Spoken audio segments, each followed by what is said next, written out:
At 4:12 a.m., the Belgorod forest still slept under a gray sky. A Russian Tor M2 system stood hidden among the trees, its radar sweeping like a watchful eye. Then a blip appeared. In seconds, the launcher roared alive, firing a 9M338 missile that cut through the mist like a blade. A mile away, a Ukrainian reconnaissance drone, barely larger than a sparrow, was erased in a white flash. On the ground, Chinese soldiers guarding a convoy of 15 trucks cheered. To them, the threat was gone. They didn't know that the drone's last transmission had just sent its final coordinates to Kharkiv. Inside a command center hundreds of miles away, Ukrainian intelligence officers watched the feed. They weren't worried. They were smiling. What began as a small drone flight had turned into a massive international operation. Hours earlier, commercial satellites from Maxar Technologies had spotted something suspicious at Russia's eastern port of Vladivostok. A line of new artillery systems, the Chinese PLZ-05, being quietly loaded for transport. Moscow had paid billions for them.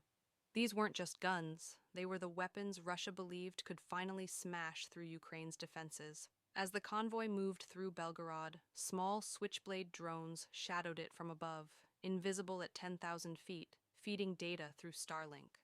Artificial intelligence in Kiev tracked radio chatter, identified command trucks, and even predicted rest stops.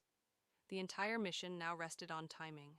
One mistake, and those 15 trucks could reach the front, tipping the war. One perfect strike, and Russia's biggest weapons deal with Beijing would go up in flames. Ukraine had waited, watched, and planned. Now, in the cold silence before dawn, the trap was ready. 4:15 a.m. The forest holds its breath. Inside a tarp-wrapped M113 sunk in a thicket 5 miles from the road, the operator checks voltage, GPS, and link health, then flips the guarded switch.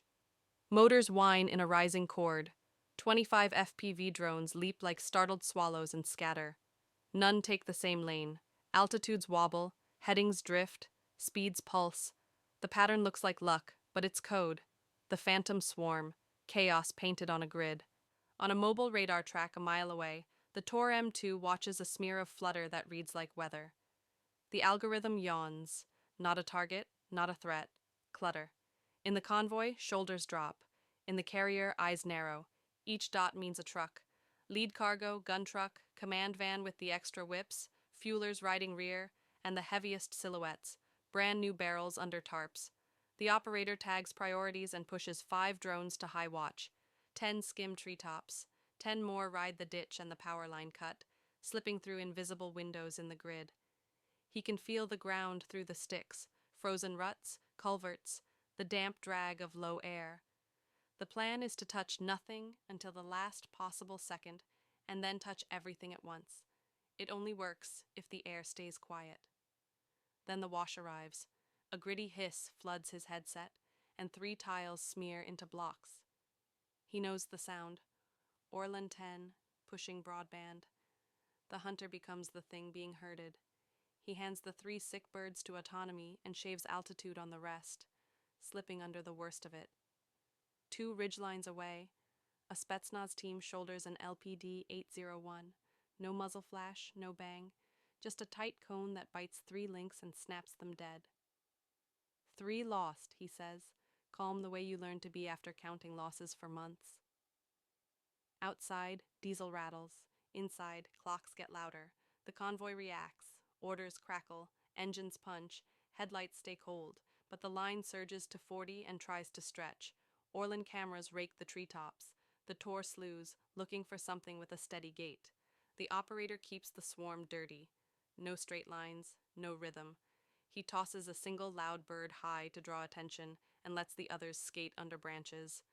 When the jamming spikes again, he doesn't try to shout over it. He changes the room.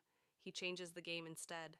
A second radio wakes, listens, and sings the Orlan's own song back to it with a heartbeat of delay. Echo trap. Bearings disagree with bearings. Range chases its tail. On the enemy screen, false pips bloom and drift like pollen. That buys half a minute. He spends it. A side hatch slides, a rail yawns, a Switchblade 600 coughs into the sky and climbs to air thin enough to bite. the seeker noses, catching the hot coin of an engine wandering in worried circles. He lets gravity do the last work. Up high, there's no roar, just a decision and then a missing piece of sky. The win is small and expensive. He spreads what's left of the swarm and threads them through gaps you can't see on a map, under a branch, over a ditch, along a fence line that leads into the convoy's flank. Telemetry writes the road like a heartbeat: accelerate, brake, roll, bump. He marks the command van, the lead cargo, and the two fuelers. He is thinking about fire and what it needs: heat, fuel, oxygen, confinement. A truck is a soft suitcase full of exactly the wrong things to be near electricity and hate. The screen blinks a new warning. He doesn't blink. A canister snaps from the roof and blooms a thermal decoy 40 meters off the hull, hot enough to make a seeker rethink its loyalties. The missile curves like a fish, seeing brighter water. The flash slaps the treetops. The M113 rocks, settles, keeps humming. The helicopter is still up there, angry and blind. He answers with a tool that looks like a toy. A hand-built FPV with a copper collar and a tuned coil. No shrapnel, just a pulse. He rides it by hand through black needles and out into a slice of sky where the silhouette hangs. He needs close, not perfect. Range ticks down. He counts breaths and then stops counting and presses the truth. 4:18 a.m. The sky quiets, the hunt flips. With the alligator limping off and the Tor staring at ghosts, the road ahead is a bead string of targets. The operator breathes once, centers the sticks, and draws a cage on his HUD around the lead cargo's left rear quarter. 2 birds go low for the tank seam, 2 for the brake lines, 1 for the cab step to spook the driver into stabbing the wrong pedal.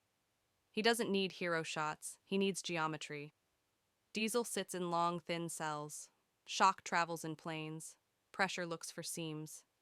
He sets fuses to late, not early, so the copper jet writes a hole first, and the burn starts inside the can, not on it. Fire likes a room. The first strike lands with a sharp metallic crack, not a boom. A jet of copper-plated explosive turns to liquid needle and writes a hole crayon clean through a 10mm skin.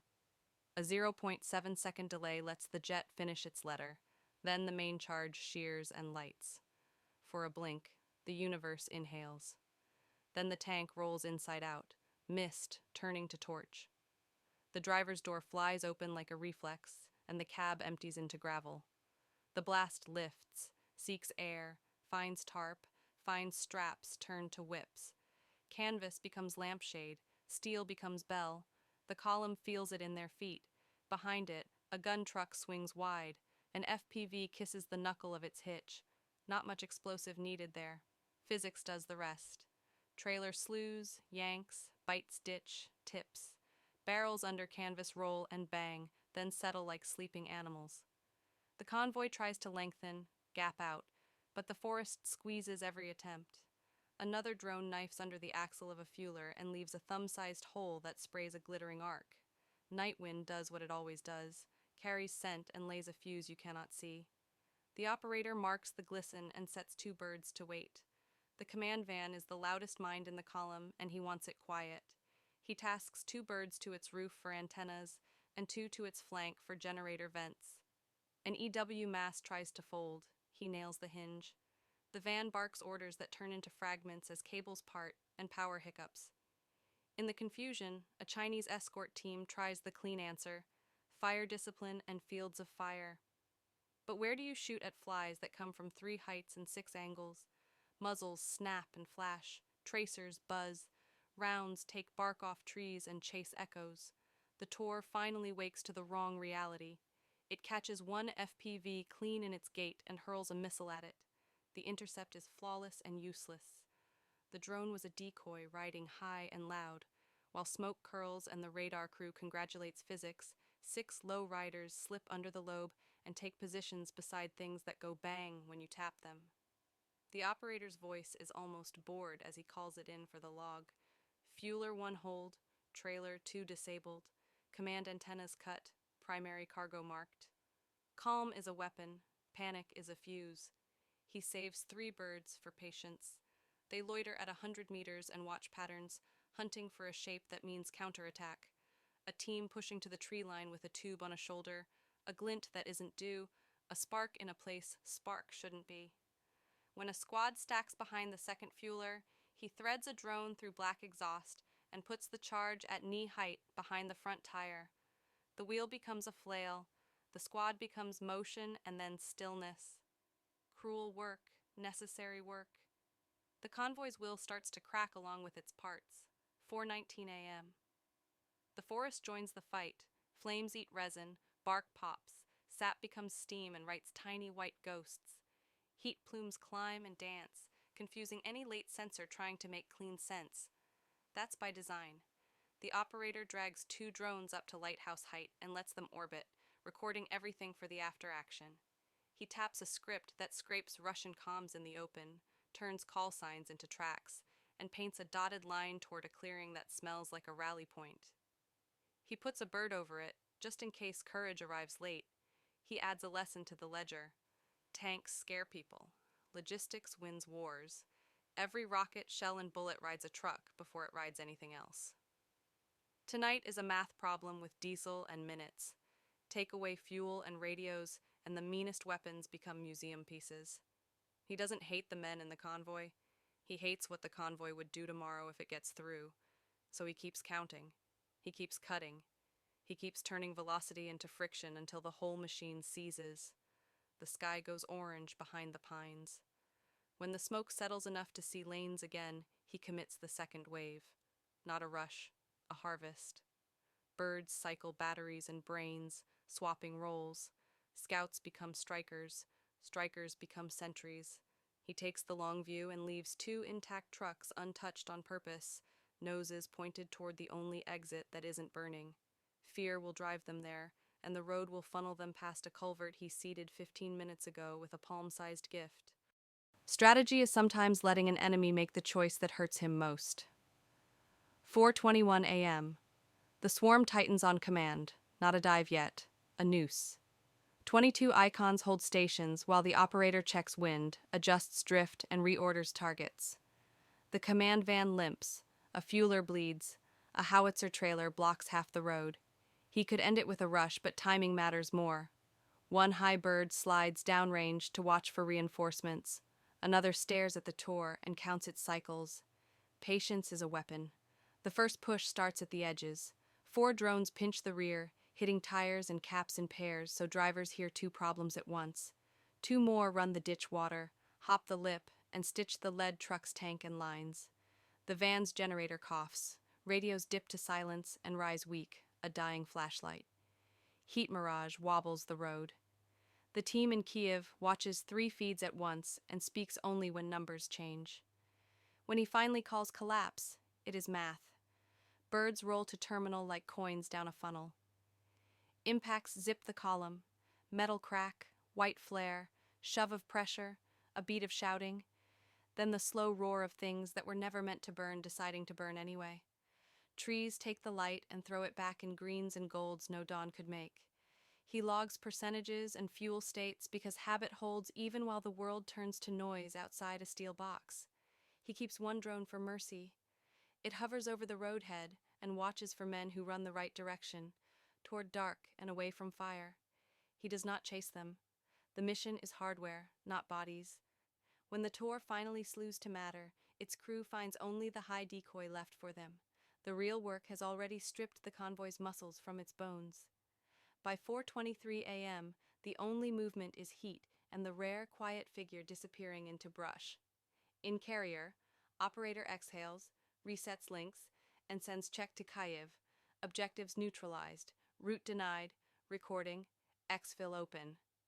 Now. Hours later, a Maxar satellite swept above Belgorod. Its optical array caught the scar, 15 smoking craters aligned like a burned signature across the forest floor. The largest was 30 feet wide, right where Ukrainian intelligence said it would be. Nothing moved below except drifting heat.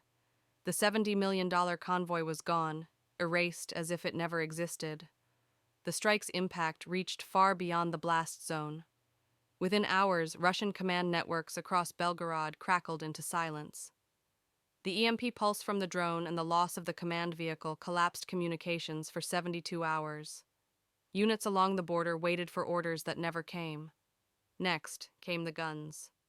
Without the PLZ-05 howitzers that convoy carried, Russia's artillery balance near Kharkiv shattered overnight.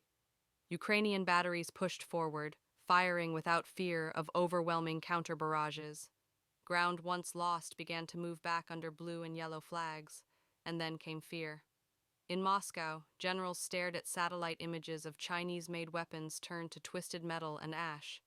Questions rose fast and quiet, about Beijing's technology, about Russia's dependence, about whether any weapon could promise victory against a force that learns faster than it bleeds. By dawn the next day, the Belgorod forest was still burning. A cratered road marked the place where Ukraine waited, watched, and struck with precision that rewrote the rules of modern war.